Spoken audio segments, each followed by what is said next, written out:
The very essence of our life as conscious beings consists of something which cannot be communicated except by hints, similes, metaphors, and the use of those emotions. This is Pints with Jack, Season 5, Episode 43, C.S. Lewis versus the New Atheists. After Hours with Peter S. Williams.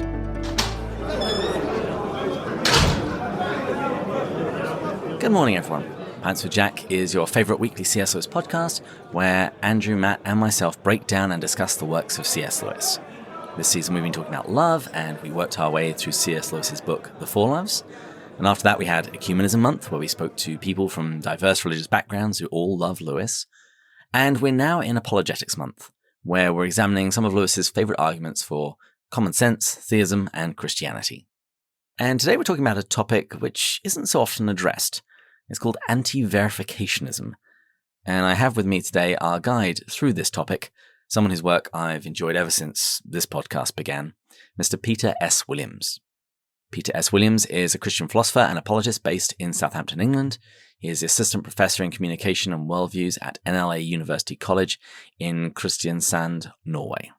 Peter is also a trustee of the Christian Evidence Society. He's a Montgomery Trust lecturer and both a mentor and traveling speaker for the European Leadership Forum.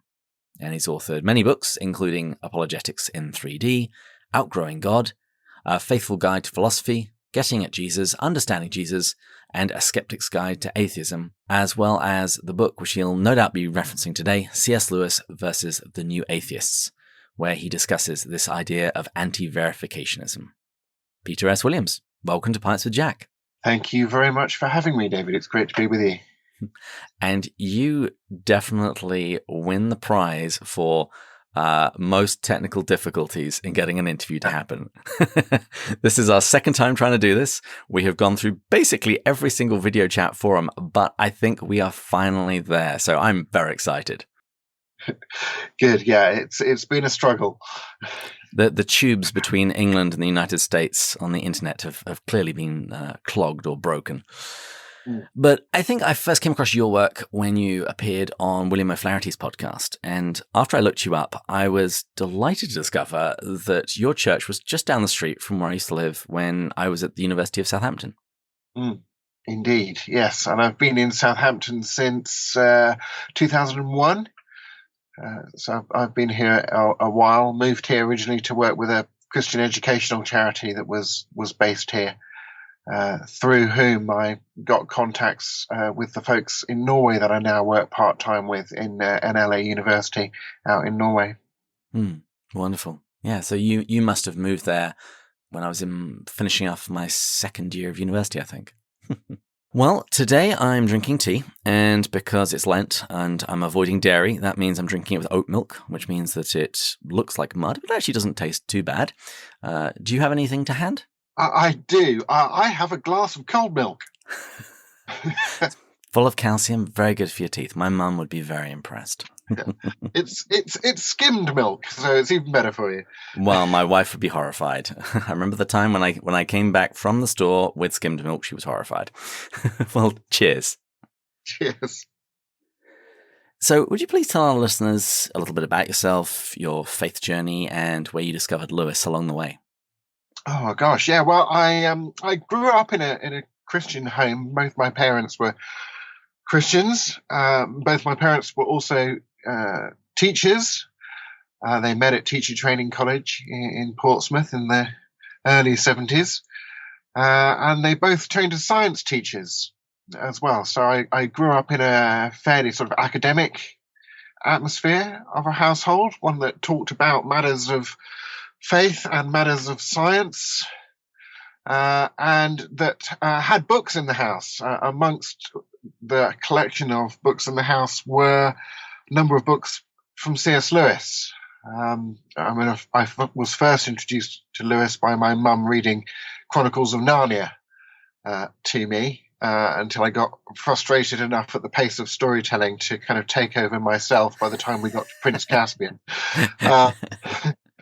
But then I also noticed as I grew up that there were these non-fiction books by Lewis. My dad had a number of, including Miracles and Mere Christianity, And I started reading the non-fiction Lewis books that my dad had, and that really got me into Lewis around the time I was sort of in secondary school, and had read a lot of Lewis by the time I went off to university in Cardiff, and initially to do a joint degree in music and English literature. Lewis, of course, professionally taught English literature and wrote a number of still valuable books in that field. But I was drawing on Lewis more and more as I got frustrated with the postmodernism of the English department at that time in the early 90s. And my third course, taking humanities at Cardiff, you take 3 courses, and I'd chosen philosophy as my third course, and I ended up switching over after my first year to full-time philosophy. And Lewis was certainly a big part of encouraging me in that direction, having read some of his more philosophical works. Mm-hmm. It's interesting hearing your experience of doing English at university in that time, because I was at high school at that time, and I definitely remember that in the zeitgeist at the time, there was definitely a move towards no longer reading dead authors. So a lot of people my age didn't get to read Shakespeare or any of the other classics. Fortunately, I went to a school where we actually were exposed to that stuff. But yeah, it was definitely an odd time in the 90s. English professors at that time that I had at Cardiff were sort of teaching Roland Barthes, the author is dead. Texts don't have any inherent meaning. They just mean whatever they mean to you. Kind of, which, and I vividly remember at the end of year Q&A session with the lecturers, I read out a quote from the third chapter in C.S. Lewis's The Abolition of Man, where he talks about if you claim to have seen through everything, you can't actually see anything. It becomes sort of self-defeating, this claim that texts don't mean anything, which of course is communicated to us by Roland Barthes and other postmodernists through their texts. Are they really making the claims that they're making?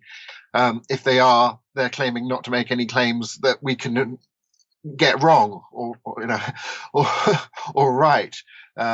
So it undermines, the meaning of the world. And this for Roland Barthes was directed not only at literary texts, but as he said, at the world as text, at the world as a meaningful creation. So he had an anti-theistic agenda in his philosophy there. But I was drawing upon C.S. Lewis, encountering that postmodern philosophy that I met in the English literature course. My professor at the time asked me who had written this quote that I had just quoted as an argument against postmodernism.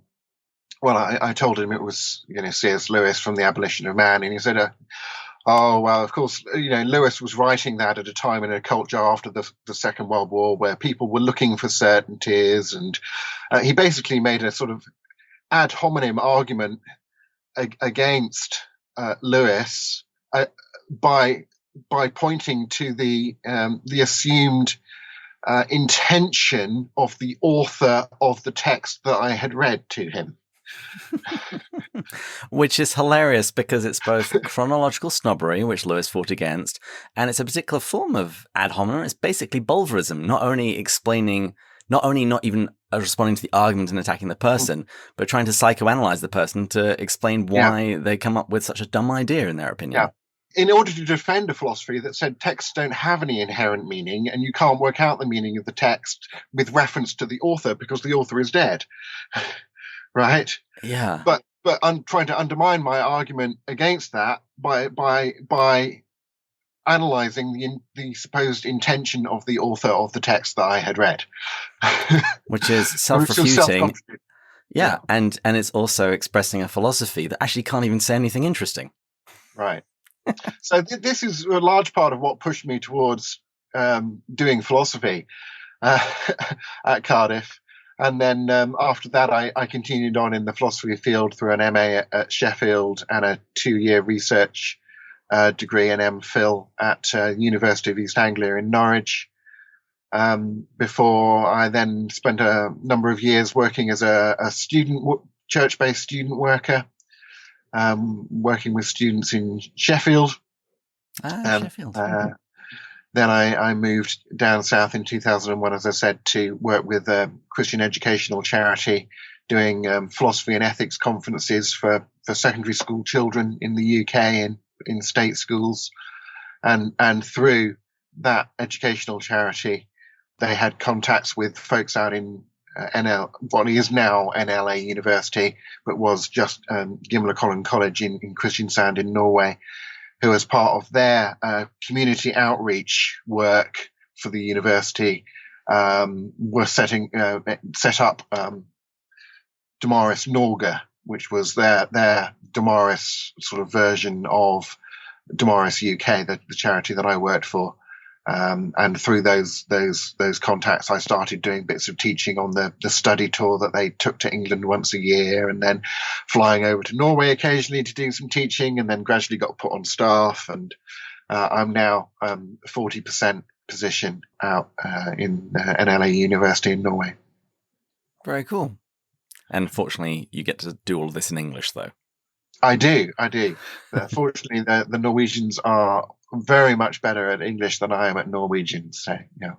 Well, this is a universal truth. Speaking as an Englishman, we go to the continent and we just expect everybody else to speak English. If necessary, we will shout. Well, when we were exchanging emails about what apologetic topic we might discuss today, you said that you wanted to talk about anti-verificationism, which is drawn from Lewis's essay, The Language of Religion, which I quoted at the beginning of this episode. Yeah. So, as I mentioned in the introduction, you discuss anti-verificationism in your book, C.S. Lewis versus the New Atheists. So let's just talk about that a little bit first. Why did you write that book about C.S. Lewis and the New Atheists, and what sort of topics do you address there? Sure. Well, I wrote it because my publisher asked me to. This was actually an idea that my publisher, Paternoster, brought to me. And I could see why the publisher would be interested in on kind of jumping on two bandwagons at the same time, as it were. Because the new atheism was still much more in the news at the time this book came out, and C.S. Lewis is perennially of interest, and writing a book on those two will catch a broad swathe of interest. But I didn't want to do it simply for the sake of jumping on a bandwagon if there wasn't actually anything interesting or useful to say from this angle. But what struck me was that today's new atheists are only really one intellectual generation on from C.S. Lewis, indeed C.S. Lewis the atheist at Oxford in the 1920s, 30s, and that many of Lewis's colleagues as professors in Oxford University at that time later went on to be the doctoral supervisors of many of today's new atheist thinkers. And so the thoughts and the philosophical atmosphere of Oxford in the early 20th century has actually a very heavy influence on today's neo-atheist movement, particularly in this area of verificationism and the way in which it morphs in the contemporary scene into what we would now call scientism. So verificationism, coming from the Vienna School of Thought and popularized in the UK by the British philosopher A.J. Ayer in particular, someone that Lewis would have known, in his book Language, Truth and Logic. They had this idea that language is only meaningful if a statement is either true by definition, like all bachelors are unmarried, or it is something that you can, at least in principle, empirically verify, that you can kind of use scientific methodology of empirical investigation to check out what the statement means. So the statement, the moon is made of cheese, it's a silly statement, but it's a meaningful statement because, at least in principle, you would know how to verify it. If you were on the moon, you could, get a spoon, try eating a bit of the moon, and if it tastes of cheese and behaves like cheese, you can do all these, empirical tests. What's the chemical composition of the moon? You could verify that in principle. So it's a meaningful statement, and you would just say, well, it's a false meaningful statement, right?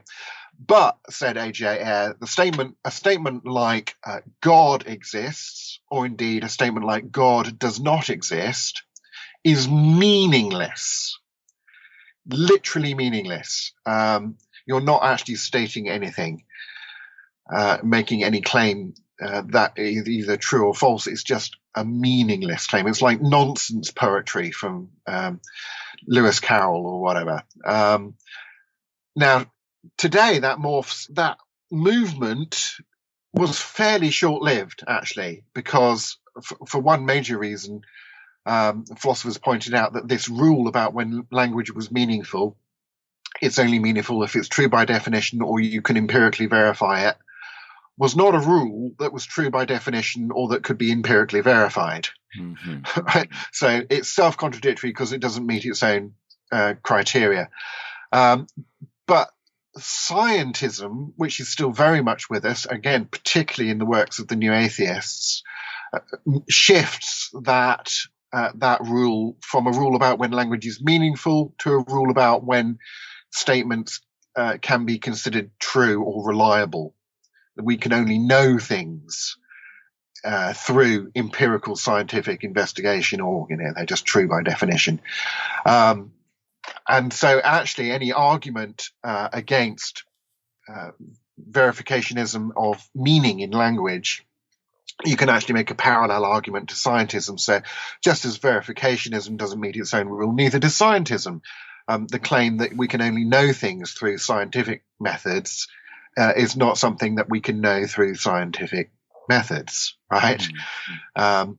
So parallel arguments can be made in either case. And I think it's fascinating to see this essay of Lewis's, where he takes a philosophical argument against verificationism about the meaning of religious language, particularly by reference to philosophy of language and what he thinks about linguistics and so on, and has a sort of different attack on verificationism than that standard attack that I just gave you, although I think it's a very interesting, philosophically sophisticated attack upon verificationism. So is verificationism, is it the same as logical positivism? Because it sounds really similar.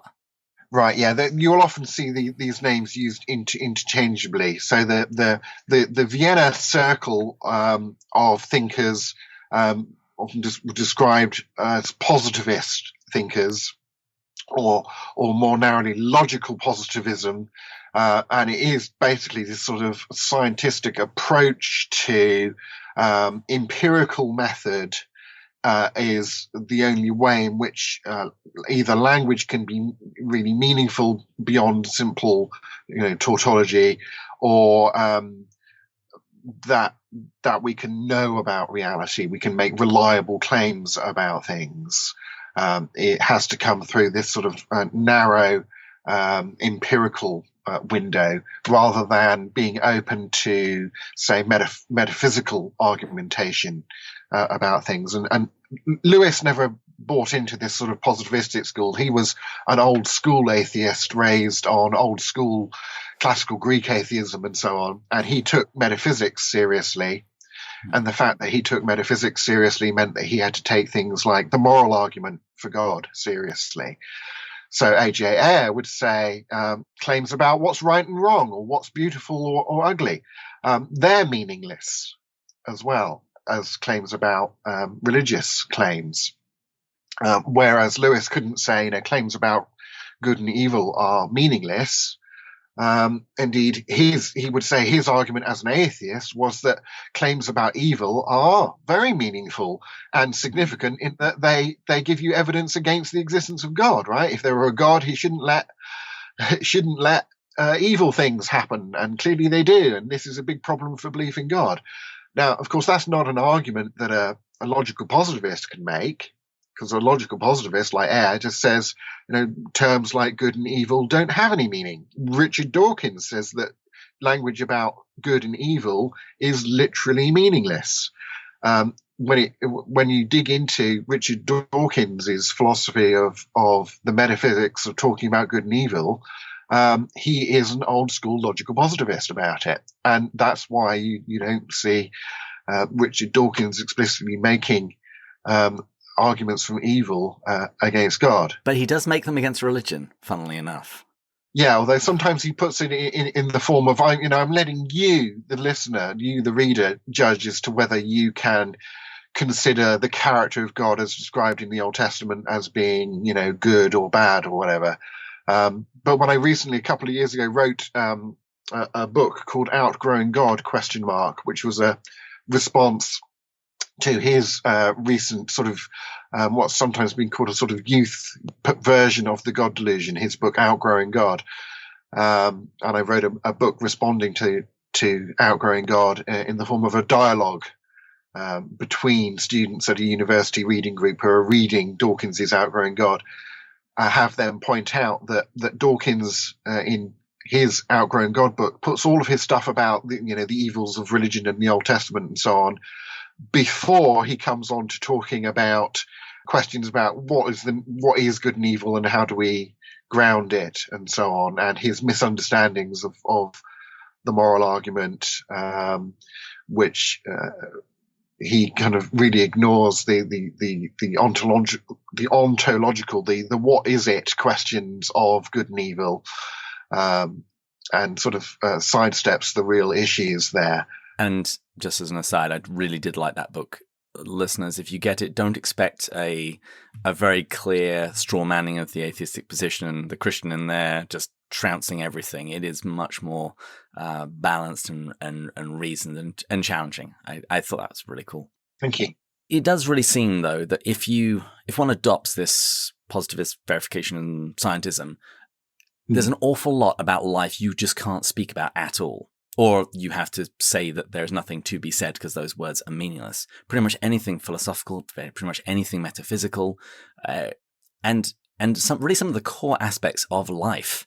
Some of the things that Lewis loved to think about and talk about, like love, joy. The what can you really say about these things? Because you can't put those things in a test tube. The best you can really do is reduce them to hormones and evolutionary conditioning. Right, you can do a sort of debunking account of them, just like Ayer would say. Language about morals is literally meaningless. But when you say murder is wrong, what you're really doing is perhaps expressing an emotive kind of expression. Is sometimes we said like the theory that murder as long as like someone stepping on your foot and you go ow. You're not really saying you shouldn't step on my foot, or stepping on my foot deliberately like that is a wrong thing to do. You're just saying ow. I personally subjectively don't like that. It's a statement about how you're feeling. Yeah, and it always puts me in mind of the apology that a child gives when they don't really mean it, or even an adult, when they say, I'm sorry you felt that way by what I said. Not I'm sorry for what I said, or I'm sorry for what I did, but I'm sorry for the way that you felt. Sorry that you were upset, that you took umbrage at my very sensible statement. Well, how does Lewis tackle this question then? You mentioned A.J. Ayer, and he definitely responds to him in The Abolition of Man and some of those ideas. But more broadly with this issue and with the essay that we reference, how does Lewis approach this question? Okay, so Lewis argues that we have to approach religious language with a certain readiness to find meaning, and points out the problems with not having that openness. By saying that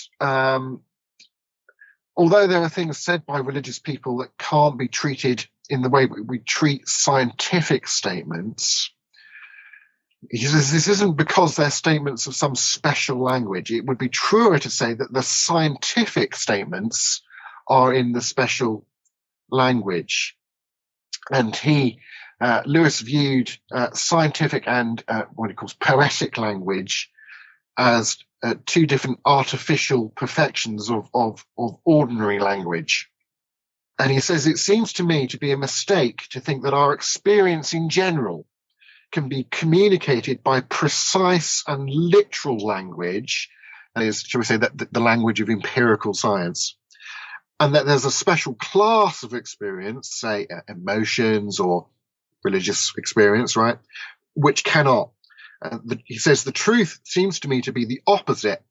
There's a special region of experiences which can be communicated without poetic language, namely its common measurable features, but most experience cannot. It says to be incommunicable by scientific language is, so far as I can judge, the normal state of experience. The very essence of our life as conscious beings, all day and every day, consists of something which cannot be communicated except by hints, similes, metaphors, and the use of those emotions which are pointers to it. So, in other words, since the scientific language describes only measurable empirical experiences in that kind of precise scientific language, that's the exception, Lewis is arguing, to the general rule about how language communicates our inner conscious life, upon which, of course, science depends. So there's a very useful kind of parallel passage from Miracles in which makes this point very well as well. Lewis writes in Miracles, he says, when a man says that he grasps an argument, he uses a verb, grasp, which literally means to take something in his hands, but he's certainly not thinking that his mind has hands or that an argument can be seized like a gun. To avoid the word grasp, he may change the form of expression and say, I see your point. But it does not mean that a pointed object has appeared in his visual field. He may have a third shot and say, I follow you. But it does not mean that he is walking behind you along a road, right? So the scientist, of course, thinks that this kind of linguistic communication of, I see what you're arguing in this paper, or I can see that the conclusion of your scientific argument follows from the premises of that argument, or I see your point there. This kind of language is not precise, empirically verifiable scientific language. And yet the scientist will use that language in the process of doing the science. Even if you thought that a fourth or a fifth stab might get you around this, that scientific language was kind of translatable into literal, precise, measurable language completely. As a matter of fact, the scientist uses this, poetical language all day, every day, in how they think of themselves and how they think of science. And indeed, even to think that you had accurately translated the poetic language into precise scientific language, well, how would you know that you had accurately done that unless the poetic language was something that you admitted was indeed meaningful and had a meaning that you had then accurately translated into the precise language that you're trying to translate it into? So he's kind of pointing out that our poetical use of language, which is more like the language of religion than the language of science, say, is also the kind of language that science and scientists use all day, every day in our understanding of ourselves and in our thinking about science. So that the objection to such language is, again, in a sense, undermining itself and self-contradictory. It's like poetic language is actually our default, and the scientific language is the special case. That's right. I've heard people use an analogy, which I'm sure Lewis would love because he loved analogies. it's sort of like when you try going looking for wood with a metal detector. The metal detector is great at the thing that it does, but it's not built for that kind of thing. And so science and this whole idea of verificationism, it can fit very neatly into a certain kind of intellectual inquiry, but not others.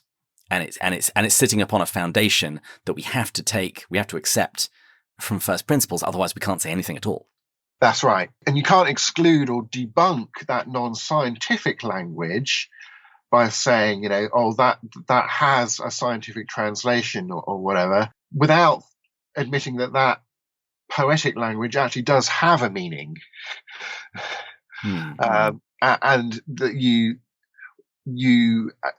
scientists use that kind of poetic language in understanding themselves all day, every day, and in doing their science.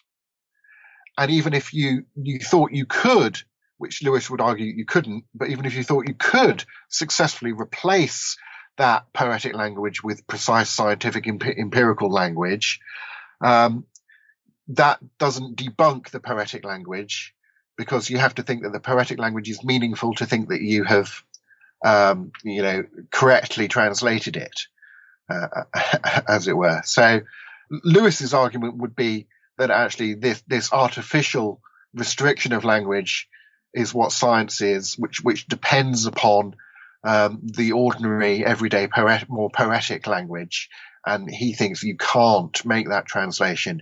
I would simply add to the argument that even if you thought you could, well, then you have to admit that the poetic language is meaningful in order to think that you've accurately translated it.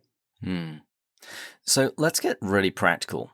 What are the sorts of things that someone might say if he held to this kind of positivist scientistic viewpoint? And what might you as an apologist say, or what questions might you ask in order to help unpack that? Yeah, as I say, I think that the primary application of this today is going to be in the field of scientism rather than verificationism, because there are very few verificationists about language around today. Certainly not a view that you're going to meet in philosophy. You're going to meet it very occasionally in the writings, say, of Richard Dawkins or other new atheists. But scientism, which is certainly popular with new atheists, is also popular outside of the new atheism. Scientism is, I still think, the sort of a popular default view in the academy and in its communication to society at large. And as I say, parallel arguments will be able to be made if an argument is one that can be made about verificationism, since scientism is just taking that kind of positivistic approach and applying it not to meaning but to reliability of our truth claims. Then it's going to meet parallel problems. So you can't think that only empirical claims can be reliable. You would point out that you actually do rely upon very poetically, metaphorically phrased language and thoughts in your everyday thinking and within scientific thinking.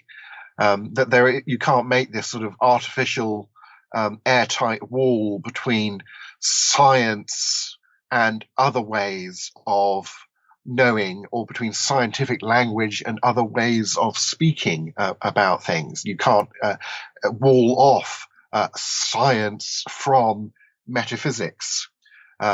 Within the traditional philosophical viewpoint, of course, science, which is a fairly recent term, would have been called a couple of hundred years ago that was natural philosophy, philosophizing about the natural world. Yes, every discipline finds methodologies which are appropriate to the object that we're investigating, but basic logic and metaphysics and on ontology, your philosophy is inevitably integrated with your scientific or empirical investigation of the natural world. I once saw a little comic strip of, I think it might have been St. Thomas Aquinas, but a Christian and an atheist speaking. And the atheist made the claim, philosophy isn't important. The only thing that matters is science. And the philosopher asks, why is that? And the atheist responds, well, you see science. And then the philosopher jumps in, and now you're doing philosophy. Yeah, that's right. And the initial statement was not a scientific statement. It was a statement of philosophy about science. Mm-hmm. It was a philosophy of science to say, only philosophy is important, or only philosophy gives us access to reality, or only science gives us access to reality. That's, is a philosophy of science. So you either have a philosophy of science that you've thought about, or you have one that you haven't thought about, and it's much better to have the former rather than the latter. Now, we've mentioned the New Atheists quite a bit. Have they actually interacted much with Lewis's work? I can recall one talk where Hitchens tries to take apart the trilemma. Can you think of any others? Well, if you read my C.S. Lewis versus the New Atheists, you will see about everything that I could do to put them into dialogue with each other. You're right to say there's not very much explicit dialogue. You're right to say that Christopher Hitchens explicitly interacts with Lewis on the trilemma, which actually he finds himself in the sort of begrudging respect for what Lewis says there, and attempts to say that there is this is a sort of a false trilemma, but doesn't actually give an alternative. Richard Dawkins gives his fourth option to Lewis's trilemma, which is to say that Jesus was just honestly mistaken, which is more risible than the alternatives that Lewis has in his trilemma. Sometimes I'm mistaken about where I've left my keys. Jesus, as a first century Jew, was just honestly mistaken about whether he was God or not. People make honest mistakes. That's not the sort of mistake that means that you are deluded, according to Dawkins.